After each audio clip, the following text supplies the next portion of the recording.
Bonjour, quelle belle journée. Voici l'une des plus grosses sorties de l'année. Une grosse attente du côté des cinéphiles, peut-être un petit peu moins du côté du grand public.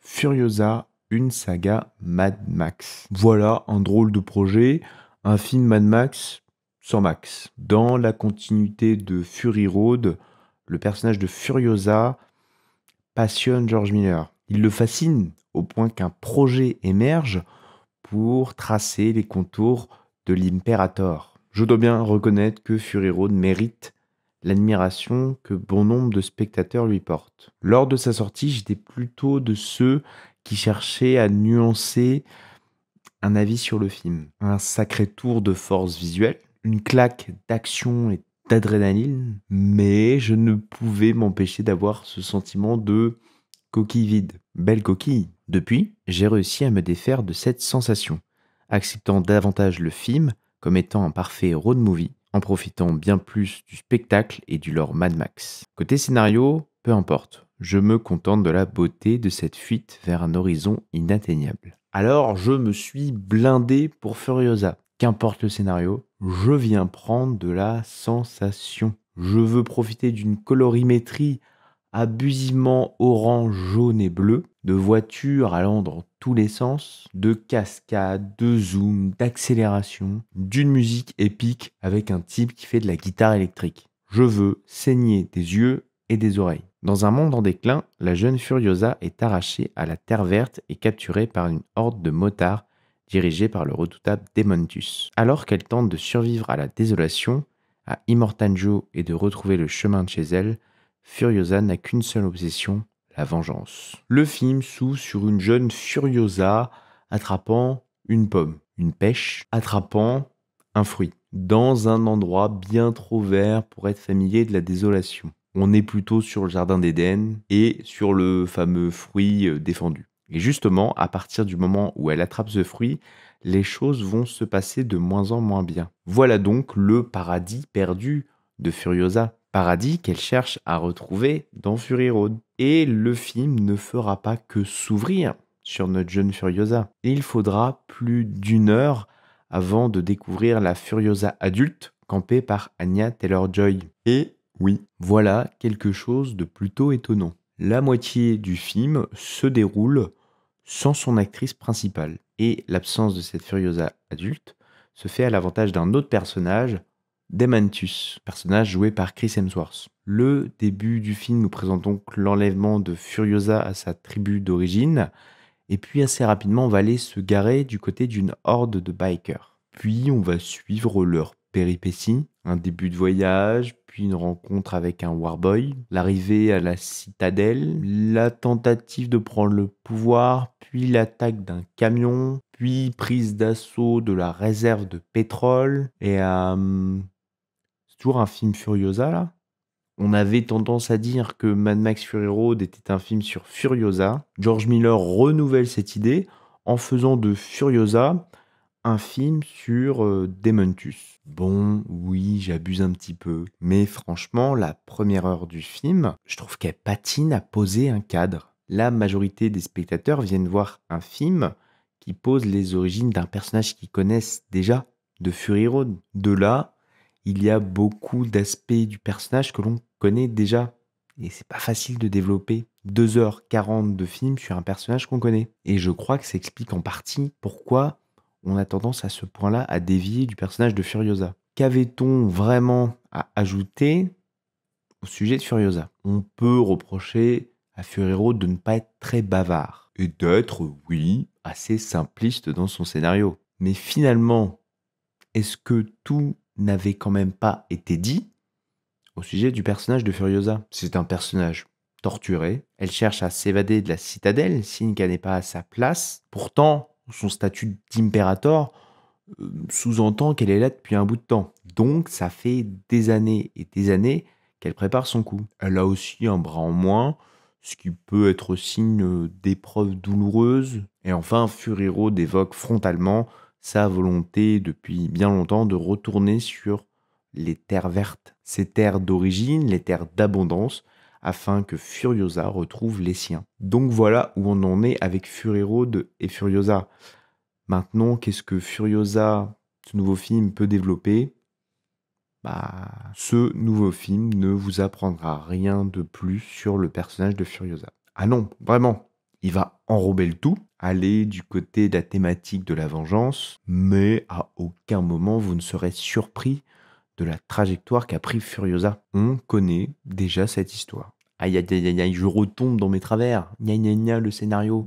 Oui, mais je trouve que ça vient plomber un petit peu le rythme du film. Je ne compte plus le nombre de fondus que nous fait le film. Fondus au noir pour marquer un passage temporel. On passe, on passe, on passe. Et parfois on passe, mais pas vraiment. C'est plutôt un changement de scène avec fondu. Et le film m'a parfois perdu avec ce montage. Où finalement le temps avance, mais pas trop. Je ne sais plus si Petite Furiosa est prisonnière depuis des jours, des semaines, des mois, des années, ou alors on est toujours sur la même journée. Tout ça manque un petit peu de fluidité. Mais c'était le risque en couvrant une période aussi vaste de la vie de Furiosa. À côté de ça, le film nous propose quand même des moments d'action, de course-poursuite. La mère de Furiosa, elle est fabuleuse. Mais sinon, disons que la première heure du film a du mal à passer la seconde. On est là pour voir l'icône Furiosa se dessiner. Au lieu de ça, elle est diluée à travers des personnages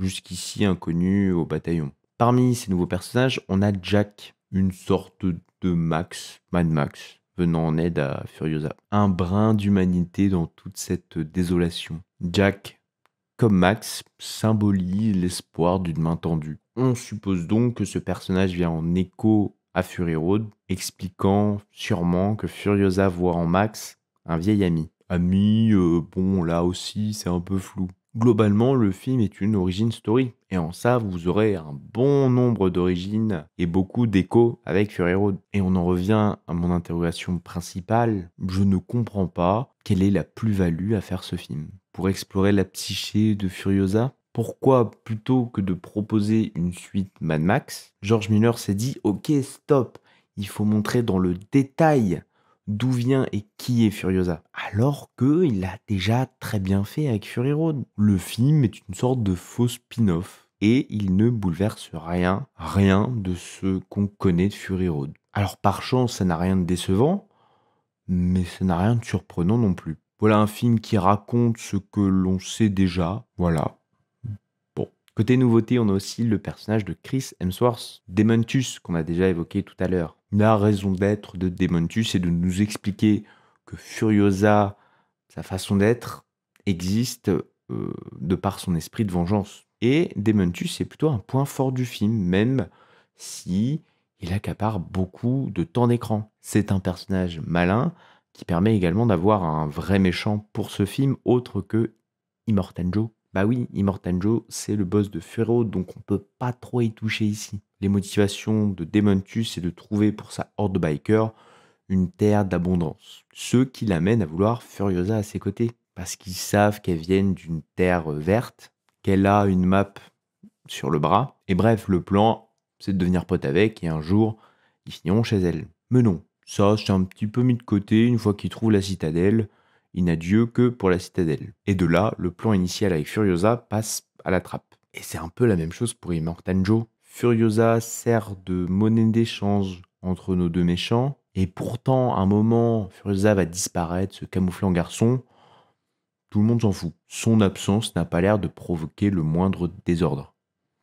Bon, après, on le sait pas trop parce qu'il y a un fondu. Enfin, un fondu timelapse, le temps passe, quoi. Bon, à travers tout ça, le film a de nombreuses scènes d'action, mais j'ai un peu de mal à relier toutes ces scènes dans ma tête pour trouver une réelle unité. Je vois pas non plus de montée en apothéose de cette action. La promo du film vend beaucoup le côté vengeance de Furiosa, c'est plus en sous-texte. Alors oui, on voit bien qu'elle veut se venger, mais ça revient plus sur la fin du film, quoi. Moi, ce que je vois, c'est surtout une héroïne qui galère pour survivre. Le rythme est assez déroutant. Je pense notamment à la scène dans les mines de balles, quand Furiosa et Jack partent en camion quelque part. Je ne comprenais rien pendant le film à ce que Furiosa et Jack venaient faire dans cet endroit. Le plan de nos deux personnages, c'est de s'échapper. Ça, j'ai compris, c'est bon. Puis là, Furiosa prend une voiture d'escorte, elle escorte le camion principal, et puis ils arrivent à la mine, ils sont pris dans un guet-apens, et puis là, gros bazar, et en fait c'est Demontus, pan, explosion. Là, je ne comprenais rien, je me dis qu'est-ce qui se passe. Revenons à la base,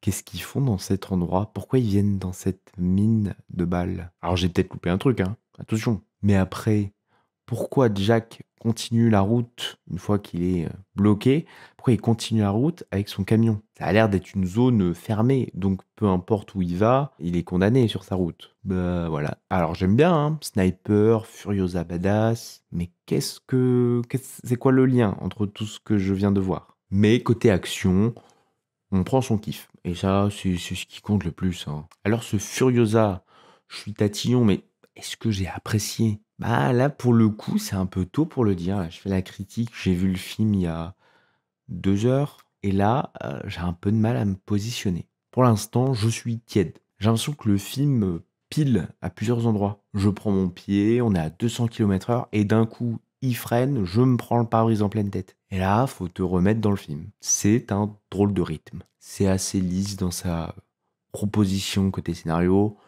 Bon là, on revient sur des critiques qui avaient été faites sur Fury Road. Après, la photo, le montage, c'est un digne héritier de Fury Road. En parlant de montage, le film, des fois, nous fait des accélérés un petit peu étranges. Pareil, il ose un timelapse à un moment, j'étais pas prêt. Il y a ce côté un peu crade dans le montage. Mais bizarrement, ça passe très bien, ce côté un peu kitsch, au vu de l'ambiance post-apo. C'est pas évident de parler de ce film. Déjà parce que je trouve ça difficile de critiquer négativement une proposition aussi forte et un truc aussi propre. Ensuite, parce que j'ai envie de l'adorer, mais qu'il y a pas mal de points qui bloquent sur l'inégalité du rythme et du scénario. Je crois que Furiosa, à travers Fury Road, a su s'imposer en un seul film comme un personnage fort, comme une icône, et que ce nouveau film vient surligner, sans trop d'intérêt, un passé qu'on avait déjà saisi pour l'essentiel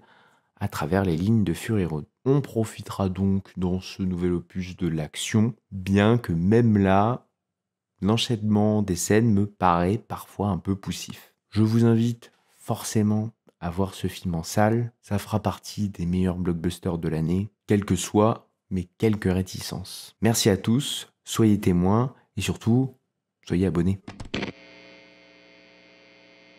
On a aussi un petit clin d'œil à Mad Max, et même on l'aperçoit, guettant l'horizon près de son bolide.